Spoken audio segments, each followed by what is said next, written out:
Okay? Let's just say that, right?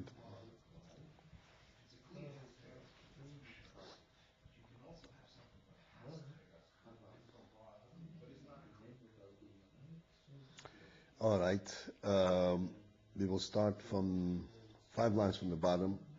Anon Aleph, V'yimlich.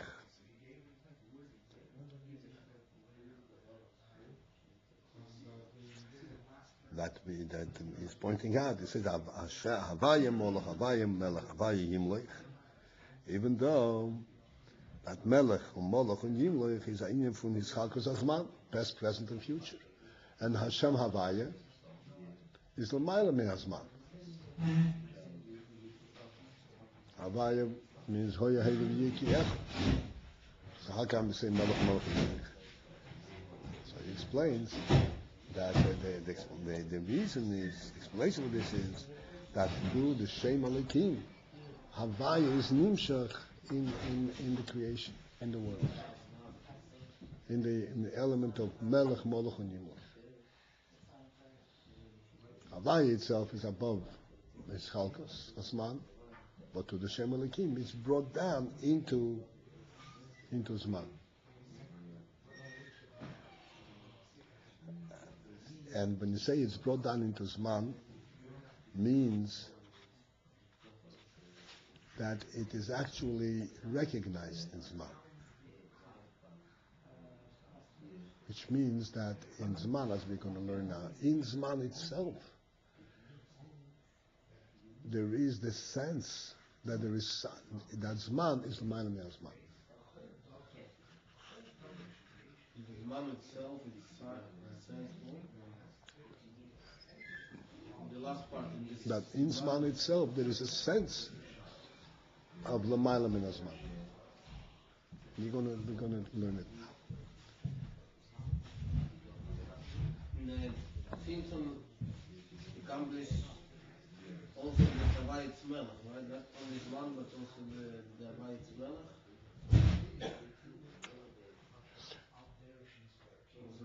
The Tzimtzum,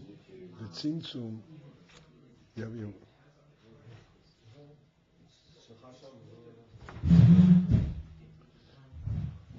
the Tzimtzum affected that there should be Shem Havaya.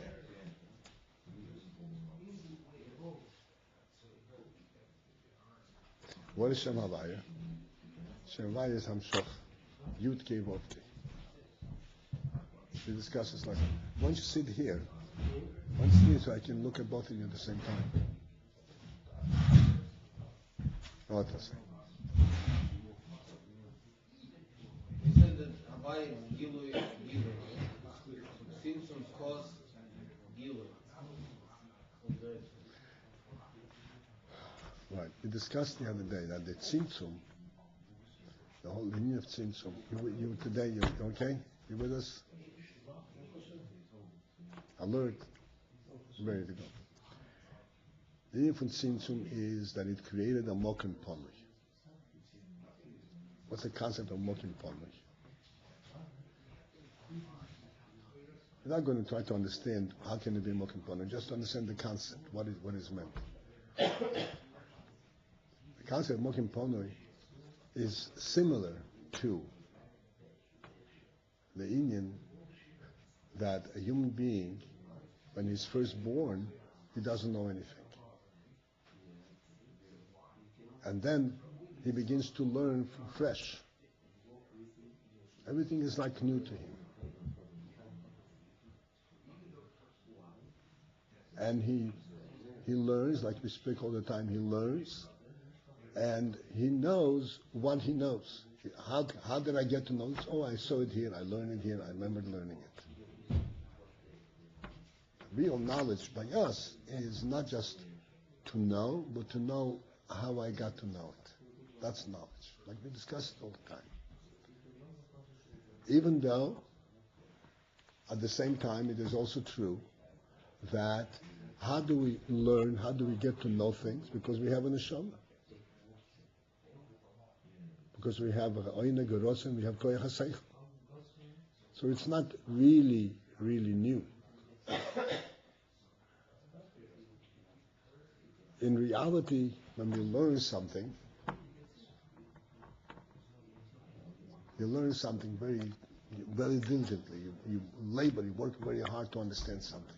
And then finally say, oh, yeah, of course, I understand that. What means, of course, I understand it? What's the of course? It connects to a certain idea that you have from before. And now it makes sense. Because in reality, all seichel, as we said all the time, is actually a gilui of rotzen. It makes sense. I can accept that. But the rotzen is in the background. It's concealed. You don't know anything. And everything that you get to know, you learn. It comes in. It comes from it comes into the mokim pole, into a place of not knowing. Okay? What's the great thing about that?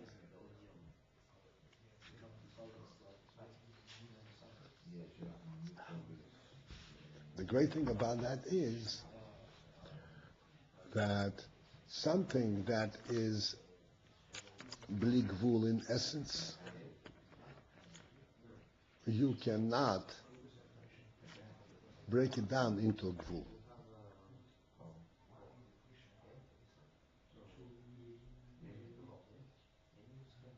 Something that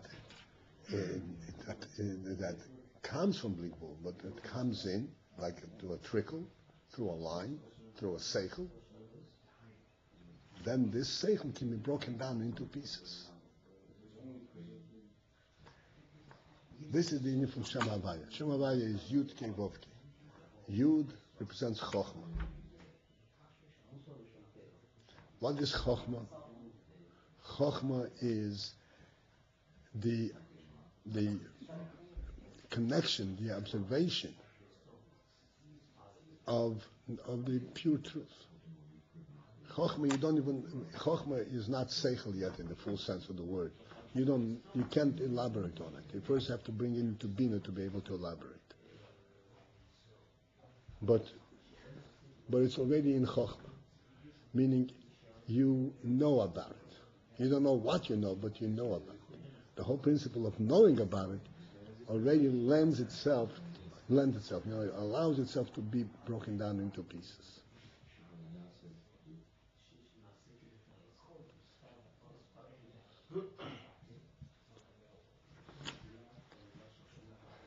And this is Yud. So this is Yud. Then there is K. This is the Bina. Then there is the Vav. This is the Hamshoch.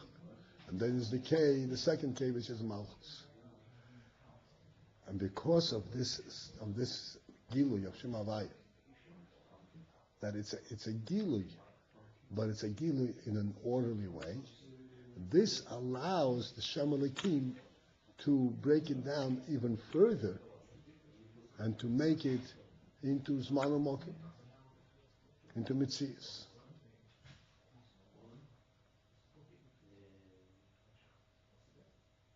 In Shem Havaya you do have Zman Mokim, but you have an order. Right. Since you already have orders, it's led the Shem Elokim Right. to... Right.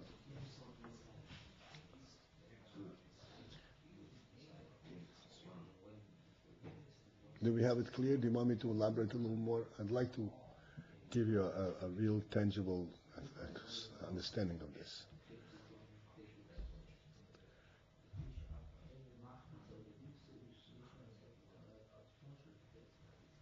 Every person wants a home. A home? This want of a home is not going to be able to build a home.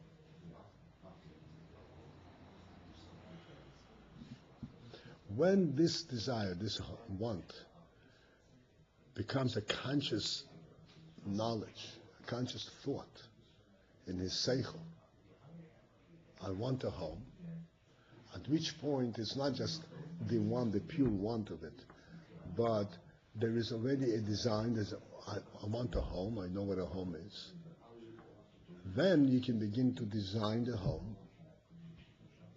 And you say a home, there has to be plot of land, there has to be walls, there have to be windows, there have to be stairs, whatever it is. Once you break it down to that level, then you can further break it down and say, how do you put the two boards together? You bang it in with a nail. From the rotzen, you can't bang a nail. The rotzen cannot control the hand to bang a nail. When you bang a nail, you have to be able to concentrate and focus on banging the nail. You understand? And that occurs only after it came through Seichel into the smoking ponuk. And then this smoking ponuk further broke it down into, okay, how do we accomplish it? Not what I want to accomplish, but how do we accomplish it? That's HaYom. This is past, present, and future. How do you accomplish it? How do you build a home? There's a first, there's a second, there's a third. You don't build a home all at once. You have to break it down in past, present, and future. You have to plan it out. This is the Shem Elokim. This is the tzimtzum that comes on top of Shem Havaya. But while you were banging a nail into the wall, into a board, you took two walls and banged together. So, in actual fact, you're banging a nail into a board. But at a higher level, you also know that you're building a house. The real inspiration behind banging the wall, the nail, is not the exercise of banging the nail. It is building the house. And in that respect, when you bang the nail into this wall, into that wall, put this window, and it's all the same.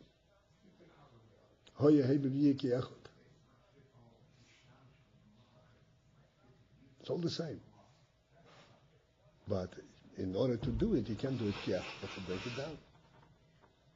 First, you have to put in the wall, then you have to put in the window, you have to put in the cement, and so forth. This is the Shem Elokim.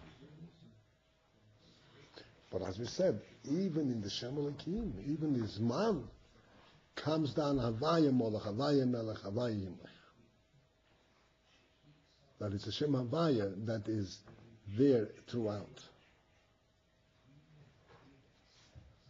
Just as when you bang a nail, you're not just banging a nail. You're banging a nail. You have to be able to concentrate on banging a nail. But it's not just that. There is also the spirit behind it. The real thing that you're doing.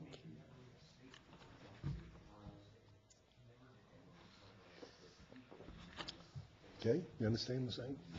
You know me? You with me? Yes or no? Or maybe? I'm still here.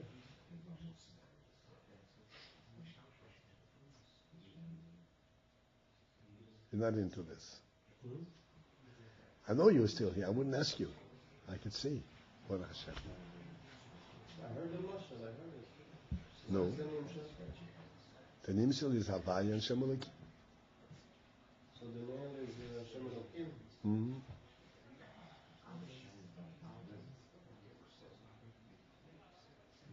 But what's the point of the mashal? What's the point? Why did I even get mashal for?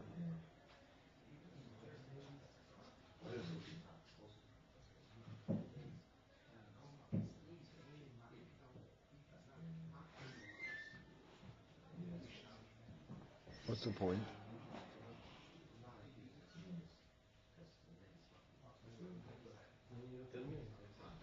The point is that while you're banging the nail, you're not just banging a nail, you're building a house.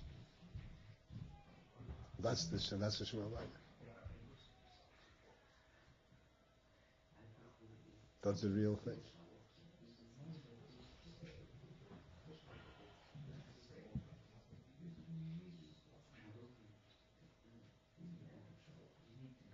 how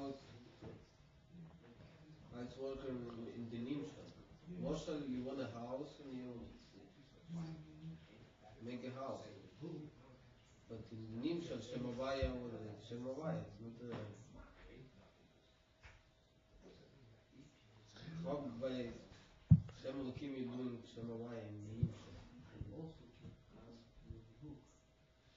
What's the question? In the Moshel, Shemavaya it's like house, and Shem Elokim you bang the nails. When you bang the nails, so you make house. Shem Havaya is your desire to make a house, your chokhmah. Not the house. It's your desire to make a house.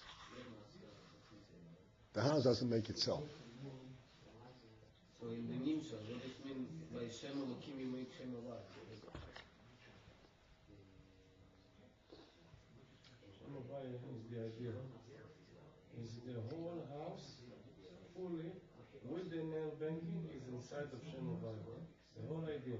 What does it mean by Nimshal? What does it mean by Nimshal? What does it mean Nimshal? The Nimshal that's the Nimshal. The Nimshal is the nail. So house is Moshe. The house is the Moshe. So what does it mean in the Nimshal? To bang the nails, to build a house, what does it mean by Nimshal? And to bang the nail is after that you bring it down to Maisa. So it's something, another hanging, another nail, and another keresh, and another wood, and another this. You need something to get the idea to the Maisa, step by step, until it looks like it's in a vine. In the end of the project, it looks like exactly like it's in a vine. Havaya is Mahava. It's the creation, the source, and the quest to create.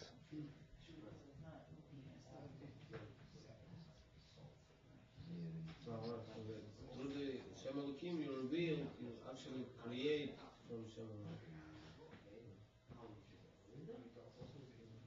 Sof Maaseh. Sof Maaseh. Right.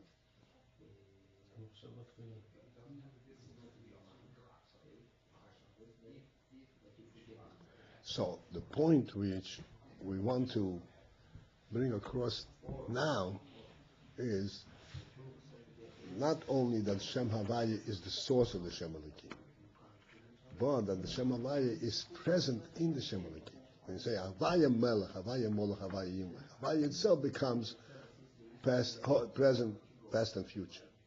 Even though Havaya is above past, present, and future.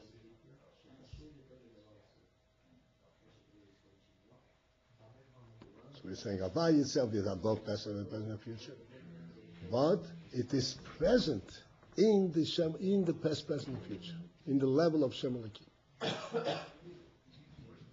So the motion for this was that while you're banging the nail, there is the highest of what you're trying to do.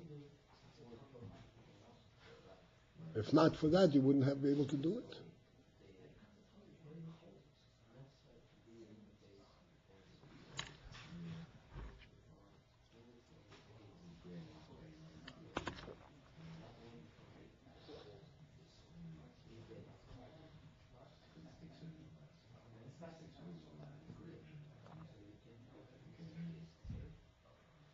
This is last time, I think, when we learned this, we used what the Gemara says, that when Eden were in Mitzrayim,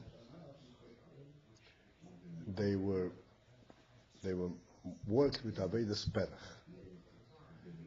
Avodah Sperach means an Avodah that mefarek, that breaks a person.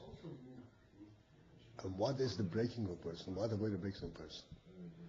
The Gemara says in Amos, Avodah Sperach is when you tell somebody dig a ditch in the morning. When you finish digging the ditch, you tell them throw the earth back into the ditch. Dig it up and throw it back in. So what happens? What is this Avodah Sperach? Because even though digging a ditch is a hard work, but he has also the neshama in it. He's doing something. When you take this neshama and you completely nullify it, you battle the neshama completely, say, throw the yours back. That's what Farach is a nefesh. Then that means that the whole person is no longer a real person. Doesn't have any chayas. Like this, even if he's working for a boss, he doesn't like, well, at least he's accomplishing something. There's an neshama.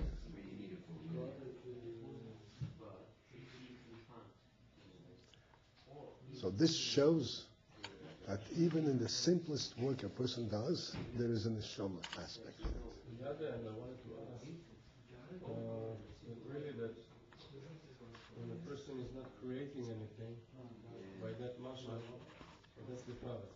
What? By the mashal you said, when a person is not creating anything, that's exhausting for him. It's like I'm doing it for nothing. On the other hand, Siddur is saying that all the avodah that you have to do is lemala mitam vedas, is not because of this and that, but because you have to do it necessarily. So it doesn't come up to the same idea eventually? No. Okay.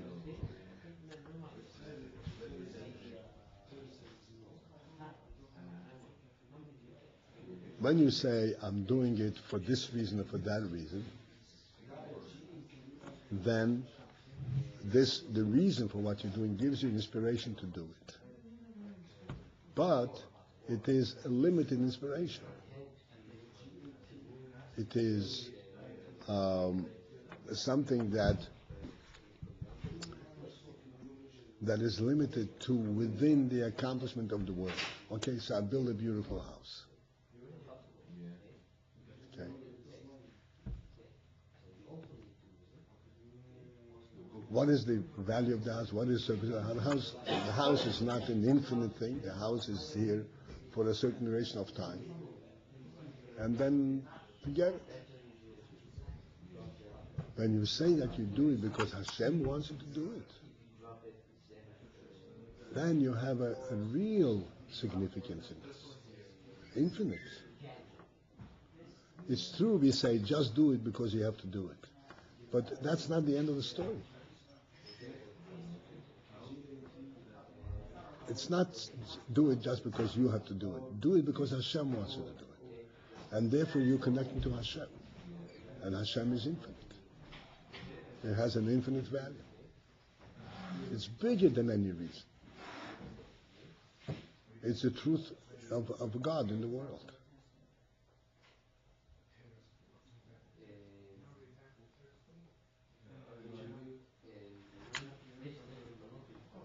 That's why we say that the biggest thing that a person can do is to be Mekayim Rotzon Hashem. There cannot be any greater thing. How can it be a greater thing?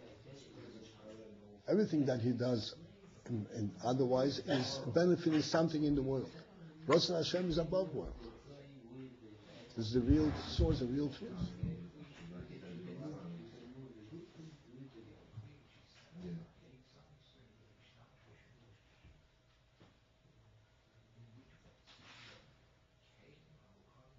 This is what we're pointing out right here now. That in the world, even though it's Hashem Elokim, and it is finite, Zman, Mokim, past, present, and future, but really in this, there is a Rotzon Hashem. There is Shem Havaya, and there is even higher than Shem Havaya.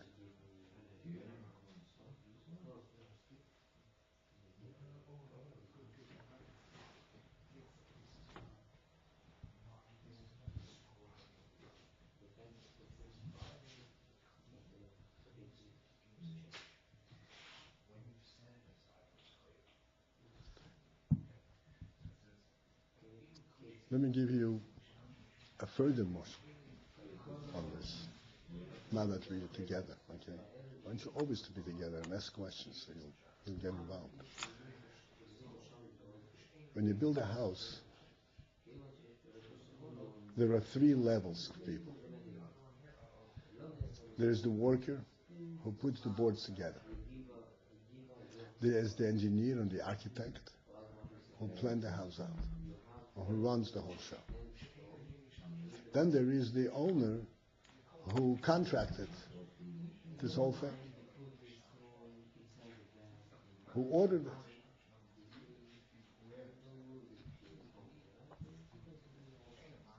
Now, the worker, he gets paid for his work, and he gets satisfaction that he's doing good work.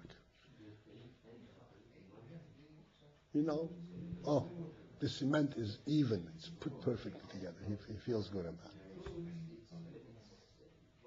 And also the fact that it's going to be part of a big house, even though he is only working on one section, but he feels still part of a big undertaking.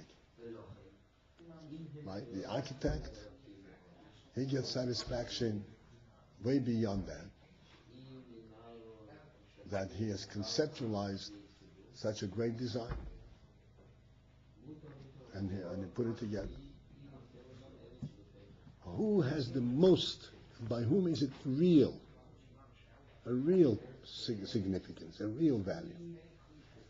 But the one who contracted it, one who commissioned it, who ordered it. By him, this is not a nail, this is not a board, this is not a design, this is a home. This is life itself. This is the real thing.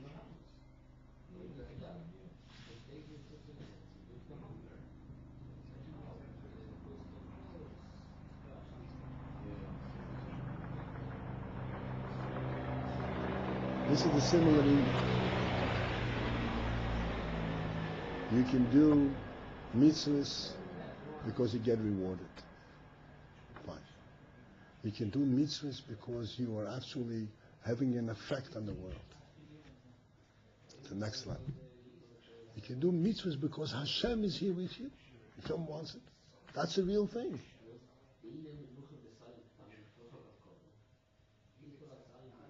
It goes beyond your actions. This is the real thing.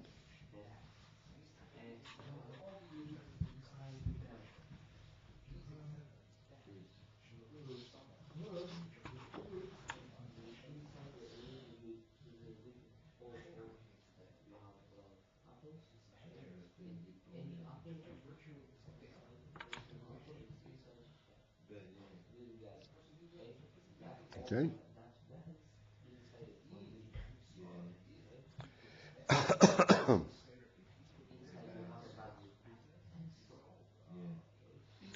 Okay, so we'll go back to it. So we have 5 lines from the bottom. The line begins with the word v'yimlech. V'hakoil hu mishem havaya alidei shem elikim. This is telling us that everything is Shem Havaya. The whole koyach and chayas is all from Shem Havaya. But it comes through the Shem Elikim. Because in order to come into the world, it has to come in Melech, Moloch, and Yimlech, and past, to the future. Just like as when you build a house, you can't build the whole house at once. You have to build brick by brick. First the wall and then the windows.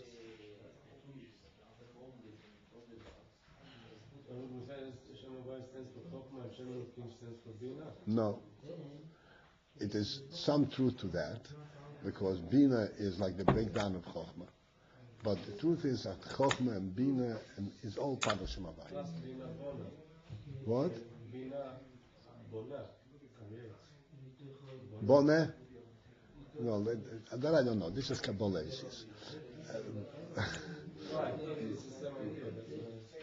No. But it is the same idea. You have to find how it is the same idea. You know what I'm saying? The Bina is like puzzling the thing. It's like we have the Chokhmah as a Nekuda, and then the Bina understands it part by part.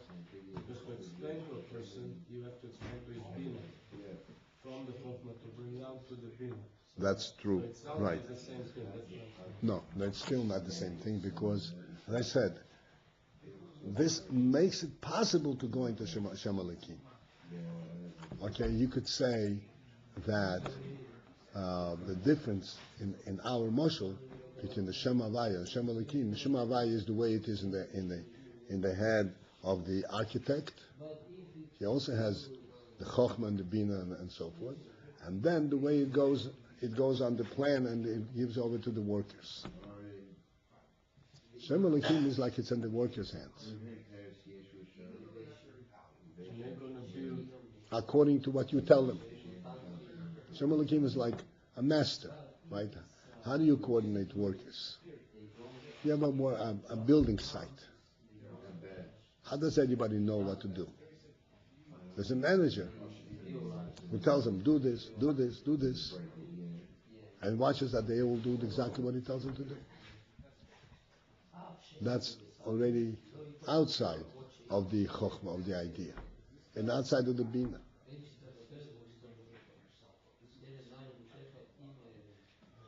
This is melech. Melech is, what's melech? Melech is the one who commands. Says, do it, do this, do this. Shem Elokim is like machshava dibur u'maisa upon the chokhmah, bina v'dad, that's the seichel, and the midas, that's in nefesh, and then there is machshava dibur u'maisa, which is external. Yeah, but if you took it out of the chokhmah and bina, you got left with if it's got out of the mochin, it's going to the midas. If you're taking out of the chokhmah and the bina, it's going to the midas. How can it be Shem Elokim relates to its midas? No, the Shem Elokim is even beyond the midas. Midas is still part of Shem Havaya. Yud K Vav K. The Vav is the midas. You see the Havaya in the mashal represents the chokhmah, the ideas. In the mashal it represents the architect, which has everything. The whole idea and the decision to do it the right this way.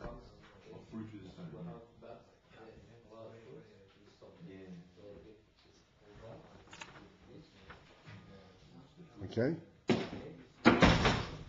As it goes.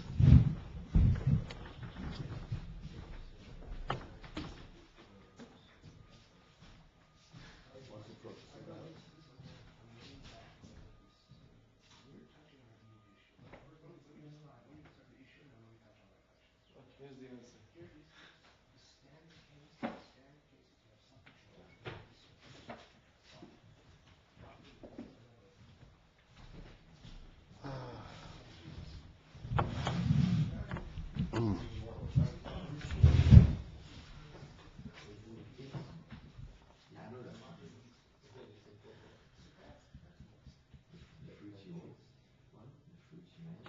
Elokim means power, right? When do you need power? When you have to tell somebody to do it. Like the manager, right? He tells workers. They don't have an idea of what to do. They don't have the spirit to do it.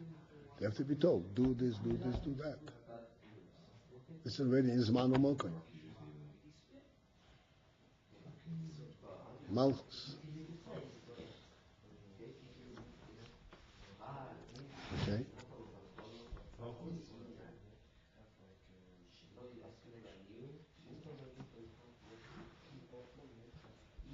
Okay?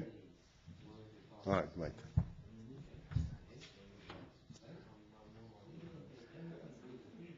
The who, and the point of this is, Mashashem Havaya Nimshach Umeir B'chol Oilom B'chol Nivra.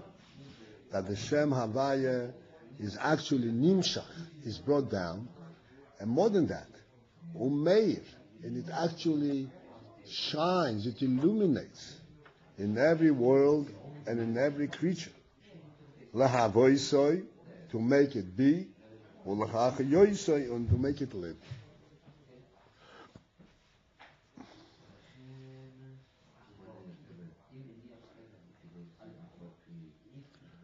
What does lachachayoisoi mean? Lahavoisoi or lachachayoisoi. To make it be and make it live. Because every nivra is not just there, beguf. He lives. What does living mean? at the minimum, at the lowest level, he experiences his presence. He wants to be. Right? He's not just there, but he wants to be. HaYom.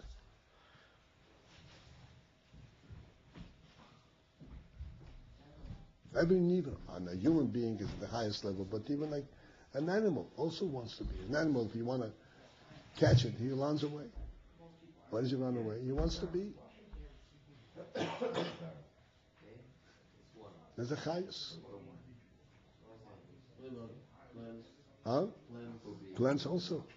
Plants, look how plants want to be. They constantly grow and they constantly develop. Look up to the sun, and they draw a life from the earth. Of course. The truth is that in everything there is a chayus. Even in stone there is a chayus. But for this, we're not going there now. This we need to discuss. But Azari chayus, that we can see. And this is from the Shem Havaya.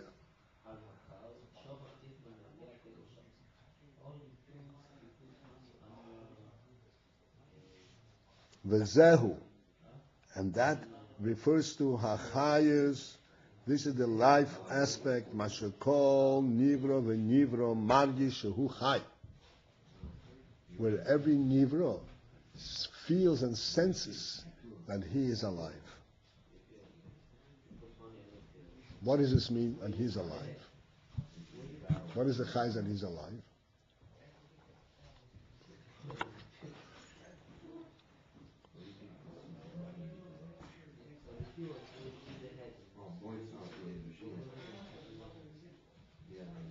This is a very powerful statement over here. And he says further, Sha'achayus shaboy hu ho'oy the Shem Havaya. This chayus, that he is margis, that he is alive, this is the oil of Shem Havaya, shenimshach al-yedei Shem Elokim, that comes there through the Shem Elokim, but this is really an oil of Shem Havaya.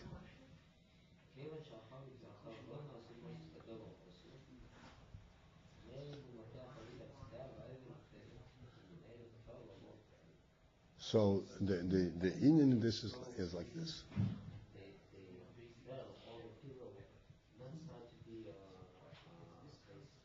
Every nivra, the gashmius, like a human being, this is the big difficulty in today's age, where the science, they don't recognize the neshama, and because of that, they completely misunderstand the human being. Everything that happens to the human being, for instance, everything that happens in the person, there is some kind of a communication, like the communication between the brain and the foot, and everything else.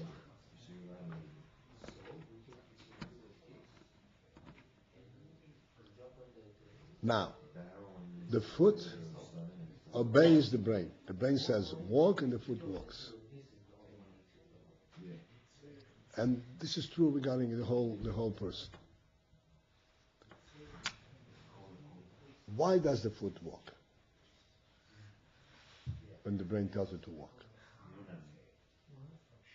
So there are two ways of looking at it. One is that the foot is subservient to the brain. The brain is the boss. The foot tells him to. The brain tells it to walk, so he walks. But really, there is another aspect. The other aspect is that if the brain wants to walk, the foot wants to walk too. Doesn't have to be told. He wants to do exactly what the brain tells him to do. Why? Because there's a chayus. There is a life quality in the person. When the brain says, go away from here, this is dangerous. Don't stay here, it's dangerous, go away. So the brain only detects what should be done. But the fact that I want to do it is way beyond the brain. This is the highest. And that highest is equal in the whole person. In the brain and in the heart and in the foot. There's no obedience. It's not a question of obedience. It's all one thing. So there's a dinya chayus. What is the difference between the chayus and the communication? Communication, this is all the Shem Elokim. Right? The brain thinks and it tells it, this is all in Zman u'Mokum. The brain thinks and tells the foot to do it and the foot does it. The chayus, this is not a process. It does not go through time and space. This is one true entity. This is the oil of Shem Havaya in every nivra.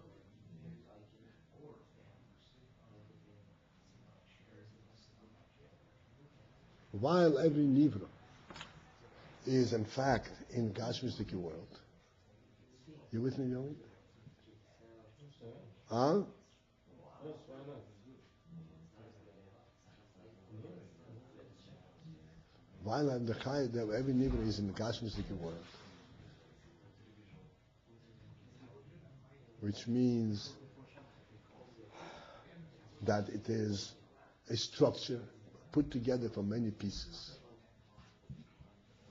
There is also one nekuda in the whole person. This is the chayis. This is the oil of Shem Havaya in the person. Mar Yeshu Chai. He is margish that he is bigger than all the activities that he does. The activities are actually a derivative of that. They're obeying, they're following through on the Nekudas HaChayis. This is what he says over here. The highest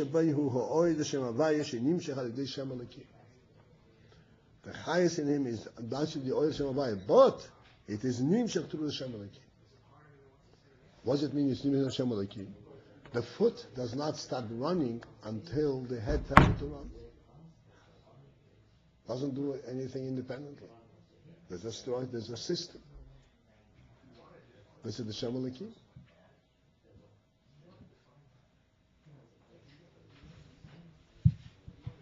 But when the message comes, walk, then in that message comes the chayus hanefesh. In that message comes the chayus to the foot, and the foot wants to walk. It's not walking because it was commanded to walk.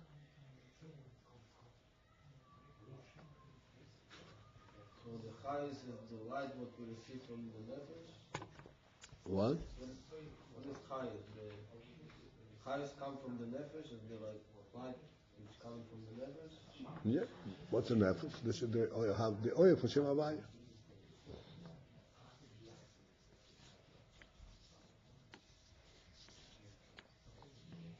The chayus who oil the Shem Havaya.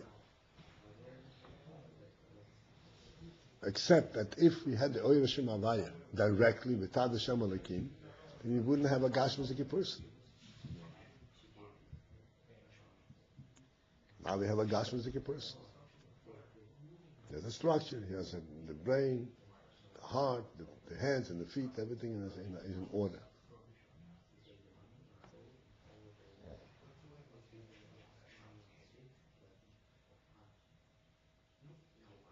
Shem Elokim instance of Shem Havaya to create their body and the chayus. Not the chayas. To bring the chayas from the Shem Havaya doesn't create the chayas. To bring the chayas of the Shem Havaya into that level.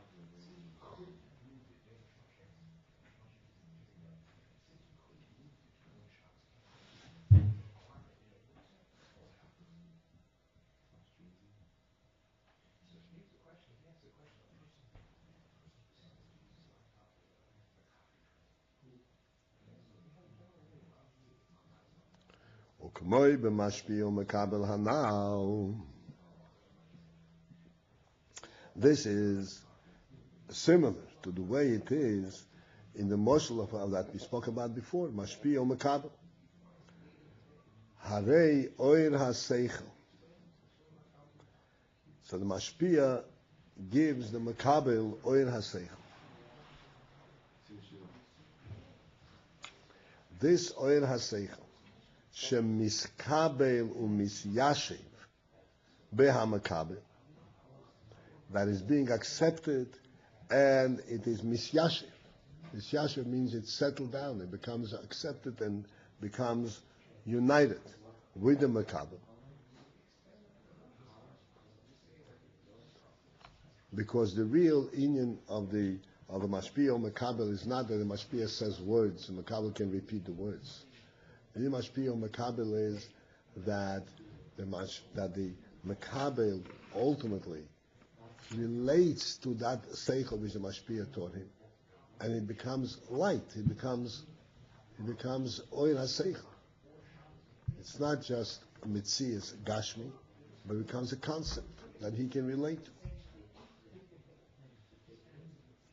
So this oil ha-seichel, that it becomes part of that illuminates the mind of the mekabel. Hagam shehu li'acher tzimtzum v'helam asmus oil ha-mashpia. Even though that this oil ha-seichel is that oil that comes after that the etzem of oil ha-mashpia has been nitzamtzim.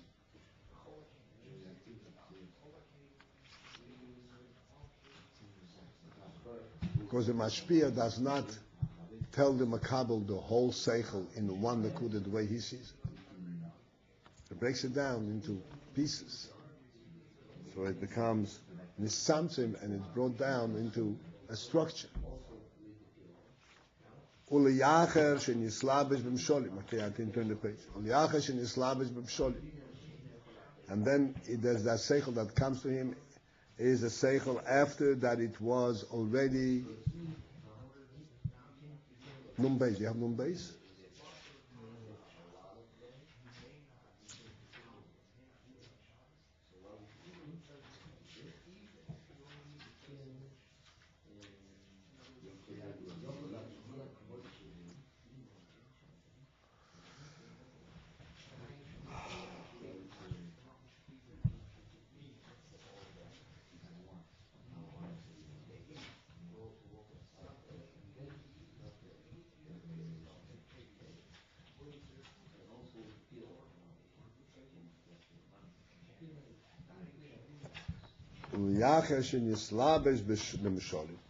This is the seichel which was very nisamtzim and nisalim by the mashpia, and then furthermore, it was presented through misholim, which means that the real concept itself has already been concealed and translated in something different.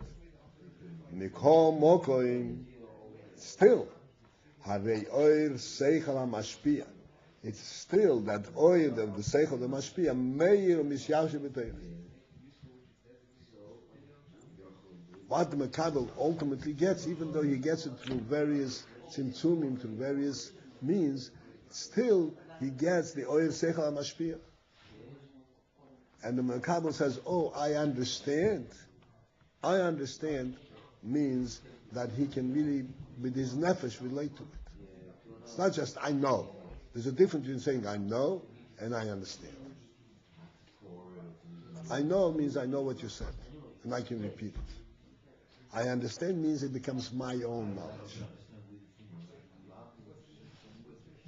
So it means that now this seichel is something which I can really recreate. It's something real. This is the oir ha-seichel.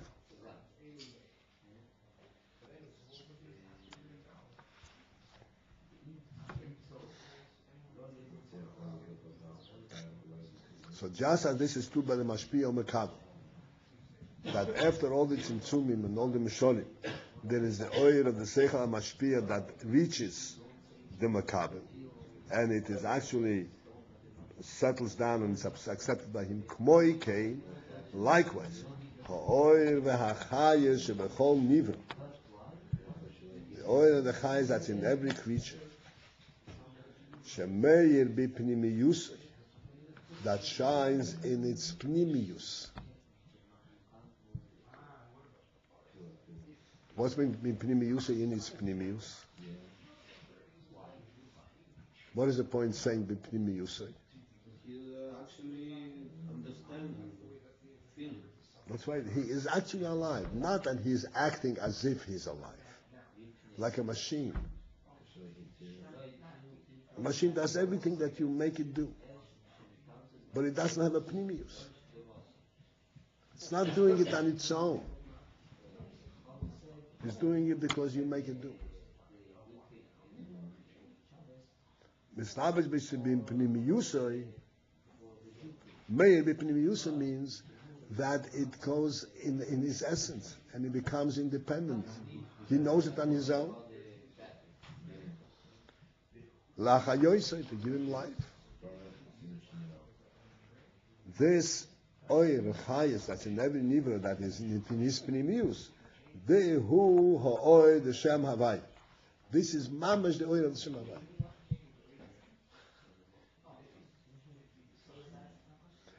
There is a sense of reality in every creature. The oil of the Shem Havai.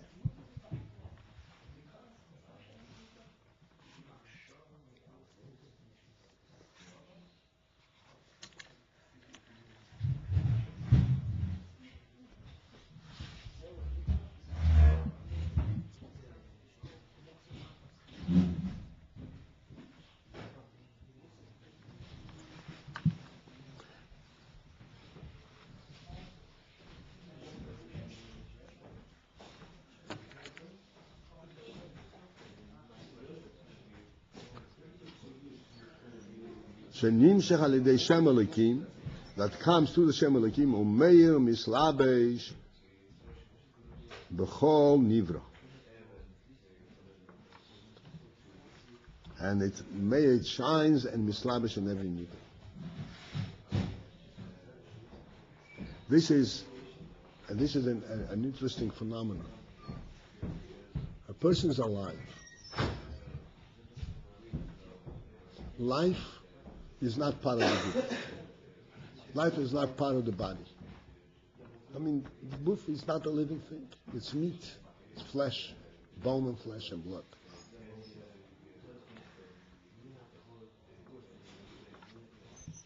And yet, a person feels his own life. He feels that he's alive. And he feels his life to such an extent that he doesn't even feel that it's coming from someplace. It's his. He's alive. It's not margish that something brings him life. He is alive. It's independent. Because this oil, the Shem Havaya, is mislabish in him through the Shem Elokim. He has real chayas. It becomes real part of him. And it seems to him almost like he's alive. It's not a life that comes from someplace else. His life. Life, by definition, is a union of Shem Havai. Life is a true presence. Life is not a structure. It's not a put together from many pieces. It's an essential reality. You understand what I'm saying? I don't know if you're listening to me or you're not listening to me, or you're someplace else. I'm thinking of listening. What is essential? The word essential. Essential. Okay. So ask. Essential means that it's true by itself, not because something makes it. It's an essence. Essential means essence. Etzem.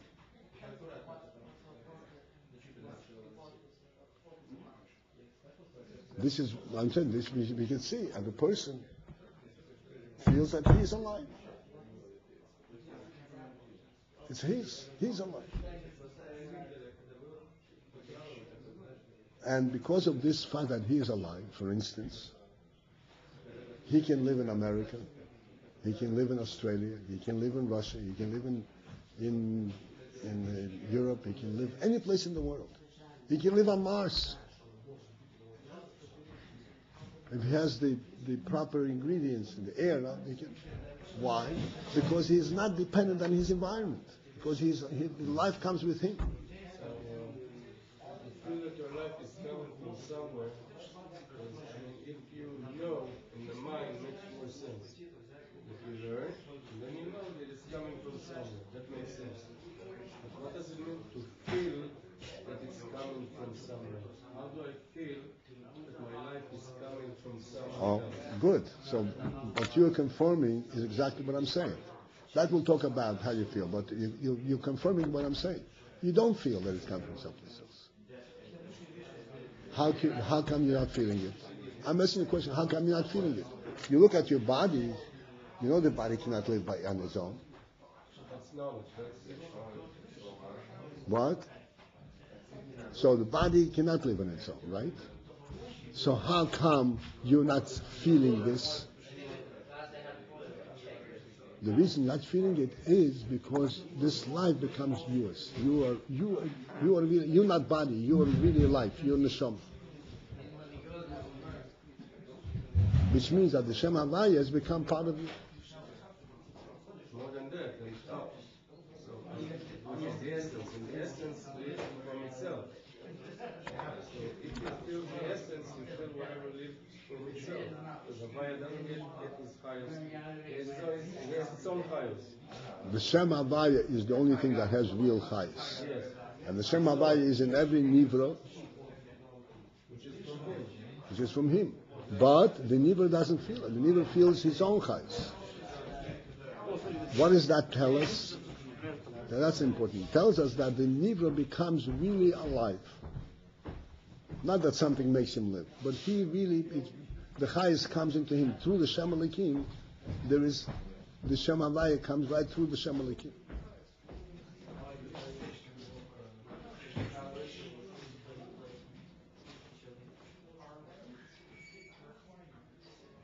Even though that the real creature, the person, is a finite and limited creature, and it consists of a structure, of a body, with all kinds of different pieces. And if one piece is missing, then everything falls apart. So you say, oh, it's all the pieces. No. The pieces are only a means by which the chayes can be in him, but actually he has an akudas chayes. Where does that come from? The person is the body. Right? The structure is the body, the person. That's what we see. But this chayes, that he feels chayes, this is from the Shem Havaya. Why do we say this is from Shem Havaya? Why not from Shem Elikim? It's not feeling it's come from somewhere. It's like Because Shem Elikim is that which creates a structure, and this chayes does not consist of pieces of structures. It's an essential. It's an essence. It's in its own truth. It's a real chayes. This is why we say that this comes from Shem Havaya.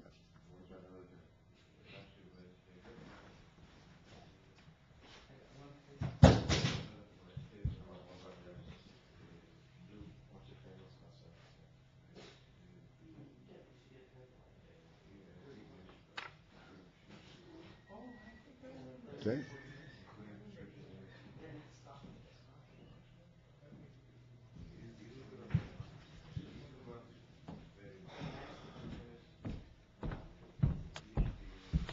All right.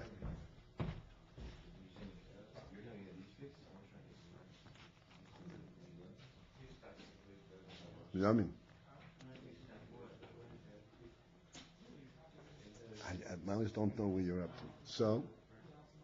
Yeah, I thought you want to move on with the... No, we're finished. But do you understand the point? I guess. Huh? I guess so. You know what? I would like I would like you two to discuss it. Go over these few lines. Again, you can find time. Go over these few lines that you learned. Talk it over. And if you have any questions or anything, we'll bring it up next time. There's a very deep inyanim over here. And I'm trying my best to awaken you what's going on over here. Okay, so talk it over.